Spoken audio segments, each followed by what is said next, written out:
Eu vou falar sobre sexo anal.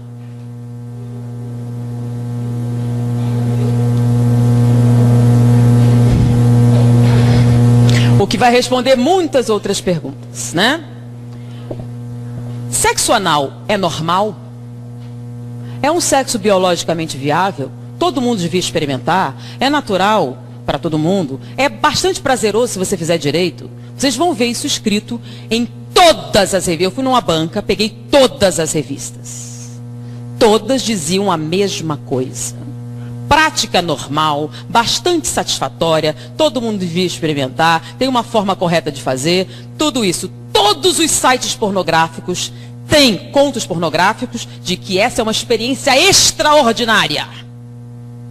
Que as mulheres gostam muito, têm medo de fazer, mas se fizer vão adorar. E que os homens vão achar o máximo. Tudo isso está escrito. Se vocês forem agora para uma banca de jornal e comprarem, vão encontrar isso, tá bom? Eu, como disse para vocês, trabalhei durante um tempo numa enfermaria de pacientes terminais do vírus da AIDS. Tá? Era o Hospital Gafreguinli, aquele onde morreu o Cazuza. E a enfermaria era a 10ª enfermaria do Gafreguinli, que foi justamente aquela patrocinada por ele. Na época, naquela enfermaria haviam 20 pacientes. Todos eram homossexuais. E quando a gente termina a clínica médica, a gente tem que fazer uma monografia para a conclusão do curso. E como todos os pacientes tinham AIDS, nós escolhemos a AIDS para escrever. Quais as doenças oportunistas que acontecem com o vírus da AIDS? Naquela época não havia o coquetel, o número de doenças oportunistas era muito maior do que era hoje. Então nós pegamos todos os prontuários dos 20 pacientes e pegamos também 100 prontuários de pacientes anteriores. E fizemos a listagem estatísticas das doenças. Em primeiro lugar estava endocardite bacteriana. Todos os 120 pacientes que nós escolhemos eram portadores de endocardite bacteriana. Era a colonização das válvulas cardíacas por bactérias. Então nós colocamos, primeiro da lista, endocardite bacteriana. Segundo lugar, aí tinha pneumocystis, tinha tuberculose, tinha um monte, aí a gente ficou colocando. Quando a gente foi apresentar para o professor, ele pegou assim, peraí, tá errado. Aí ele riscou de bacteriano. Eu fiquei, mas por quê? Todos, aí eu falei, faça. Eu fui lá, todos tinham. Aí eu fui no outra enfermaria. Todos eles tinham endocardite bacteriana. Poxa, todo aidético tem endocardite bacteriana. É uma doença que vem com a AIDS. Aí eu voltei lá. Bom, todo paciente imunodeprimido produz inicialmente endocardite bacteriana. Ele disse, não. Disse, mas todos os nossos pacientes têm. Ele disse, mandou ir noutra enfermaria com pacientes terminais, com câncer e outras doenças degenerativas. Nenhum deles tinha endocardite bacteriana. Todos estavam imunodeprimidos. Eu fui na área imunológica. Nenhum paciente imunodeprimido tinha endocardite bacteriana. Bom, endocardite bacteriana não é uma complicação daqueles imunodeprimidos. Então é o quê? Aí esse professor me explicou os fatos da vida, não de maneira tão agradável como vou fazer para vocês, né? Então ele me explicou que isto não era decorrente da AIDS, era decorrente do sexo anal. Como assim? Eu não entendi, ele teve que me explicar e não foi muito agradável.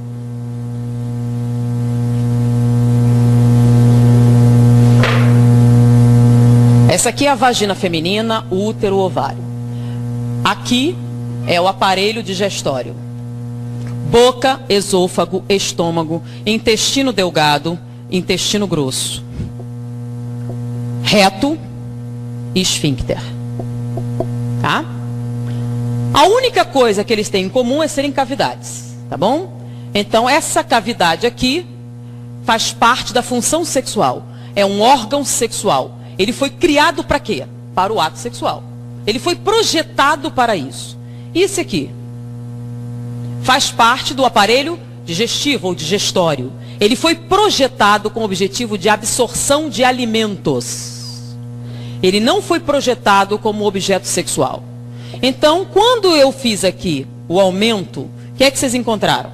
16 camadas celulares, 7 camadas musculares, células caliciformes que produzem muco aquoso. Vamos fazer a mesma coisa aqui. Microscópio, vamos aumentar. Vocês que estão na escola estudando o aparelho, o corpo humano, quantas camadas celulares eu tenho no tubo digestivo? Uma. Células colunares, assim. Uma camada com células ciliares no topo, tecido conjuntivo embaixo, tá? E aqui o plexo esplênico, que são aquelas veias que carregam tudo para a veia cava e distribuem para o coração, tá? Eu tenho células caliciformes também, que produzem muco, mas não produzem muco aquoso, produzem muco seroso, com S. O muco seroso tem por função proteger o tubo digestivo dos ácidos estomacais.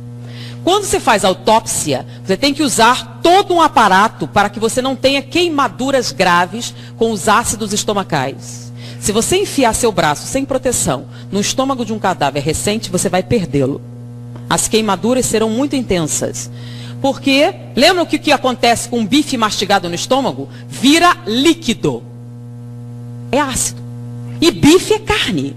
É um pedaço de bife do seu braço, naquele ácido vai virar líquido. Então os ácidos estomacais são altamente corrosivos. Por que não corrói seu estômago? Porque você tem, quando você faz endoscopia, uma camada brilhante que protege o estômago dos ácidos. É o muco seroso. O muco seroso, além de proteger dos ácidos, ele aumenta o atrito. Porque se o alimento passar muito depressa, o que acontece? Diarreia e você morre. Então o alimento tem que passar devagar para que você possa absorver os nutrientes, né? Você absorve os açúcares, as proteínas, as substâncias, as vitaminas. Então o muco seroso aumenta o atrito, enquanto o muco aquoso diminui o atrito. 16 camadas celulares, uma camada celular. Aqui em volta eu tenho só uma camada muscular, que dá a volta, que é a que faz os movimentos peristálticos. Só uma, precisa de mais? Não. É uma camada que empurra o bolo alimentar ao longo do tubo digestivo. E no final você tem um esfíncter, que é um nervo, que serve o quê? Para reter as fezes. Só isso. Não tem outra função. Ele relaxa, você libera. Então, quando você compara os dois, tem comparação possível? Não. Então, quando você atrita aqui, não tem nenhum problema. Quando atrita aqui, o que acontece? O que acontece no ato sexual?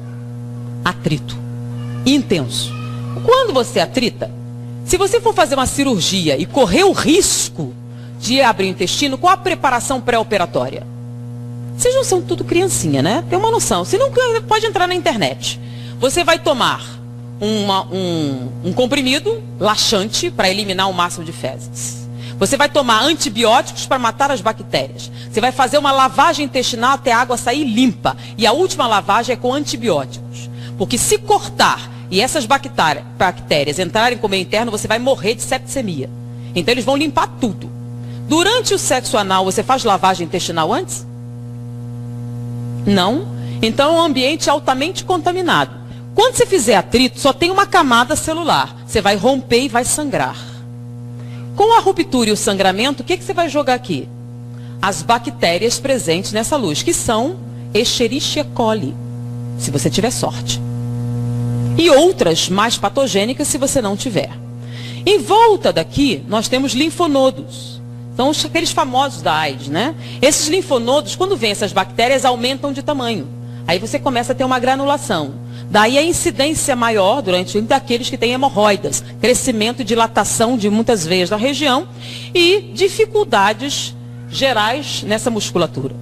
Essa ruptura constante faz com que essas bactérias superem a ação dos linfonodos e caiam na corrente sanguínea. O que tem que ir logo atrás do intestino?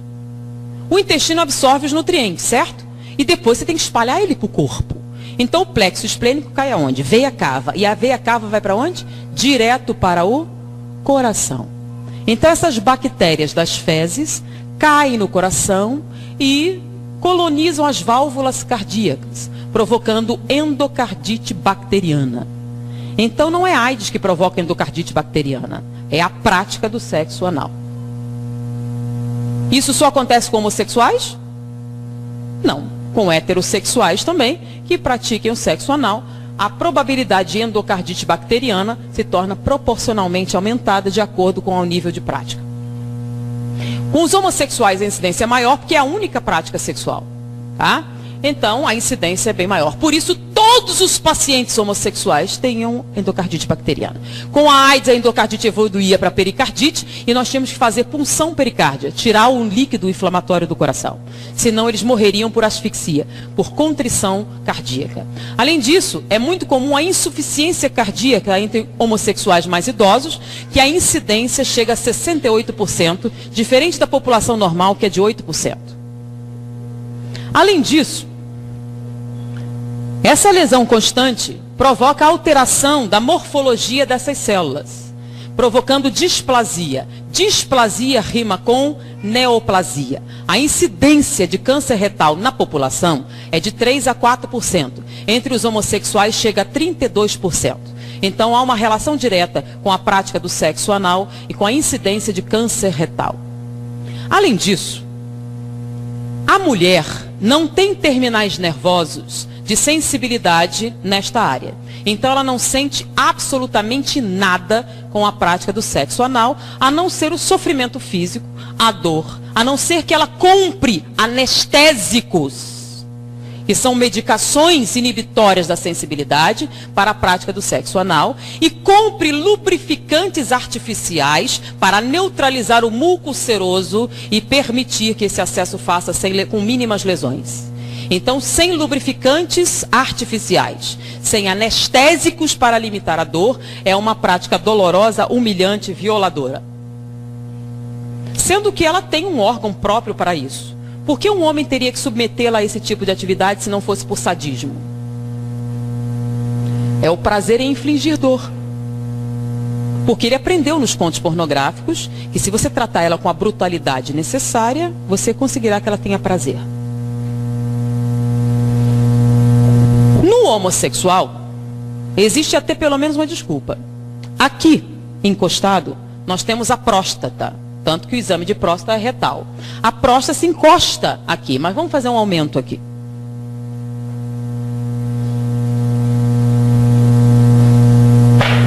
Então nós temos aqui o pênis. E aqui atrás nós temos a próstata, tá? Vou aumentar a próstata, ela não tem esse tamanho, ela está aumentada. A próstata, a parte da frente, que dá para os corpos cavernosos, ela tem uma camada córnea. O que é córnea? Espessa, de tecido cartilaginoso. Com que objetivo? No ato sexual não há impacto? Então, se há impacto, para proteger a próstata, que produz o líquido seminal, que vai nutrir os espermatozoides e permitir a sua reprodução, essa camada córnea protege do impacto frontal. Então não há nenhum problema para a próstata o ato sexual. Mas se você impactar por trás, então o ato sexual homossexual tem que ser necessariamente violento. Você tem que bater com força para atingir a próstata. Então é o sexo anal e ele tem que ser violento. Então, a não ser que vocês conversassem pessoalmente com alguém, ninguém ia contar. Então, você vai bater com força. Se você bater com força suficiente e traumatizar a próstata, ela sangra. Porque essa parte de trás não tem camada córnea. Não se esperava na natureza nenhum impacto posterior.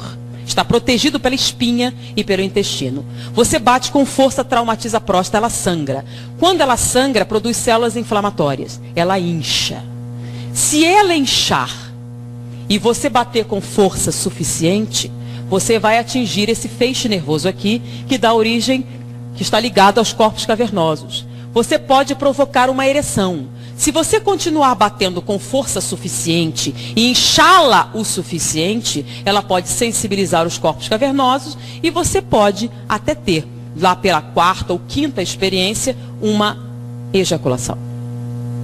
Mas você só vai conseguir essa ejaculação se após essas múltiplas experiências você conseguir a hiperplasia de próstata, a sua próstata estiver inchada. Com o passar do tempo e esses múltiplos traumatismos da próstata, ela começa a produzir células displásicas também. Displasia rima com neoplasia.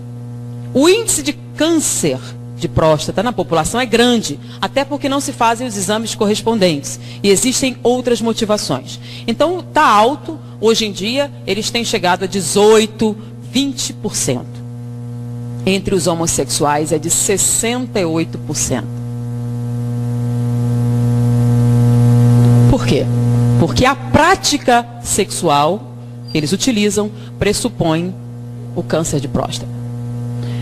Não vou nem falar dos problemas que se tem a nível urinário, a nível renal, decorrentes dessa prática. Eu pergunto, tudo isso que eu falei, procure num livro de fisiologia médica, ou chegue para qualquer médico e pergunte, tem algum erro nisso?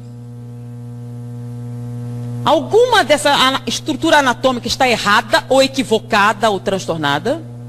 Diante do que ele aprendeu na faculdade de medicina, se você fizer isso, não é isso que vai acontecer? Não é isso que acontece? Então me diga, o sexo anal é natural, biologicamente muito bom, extremamente agradável, saudável, produtivo, uma prática natural que todo mundo devia experimentar um dia?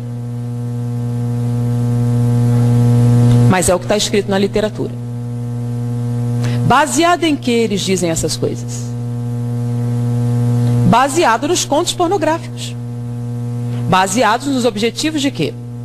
Com esse tipo de prática, o que você tem? Você tem alguém obtendo prazer no sofrimento de outro ser humano.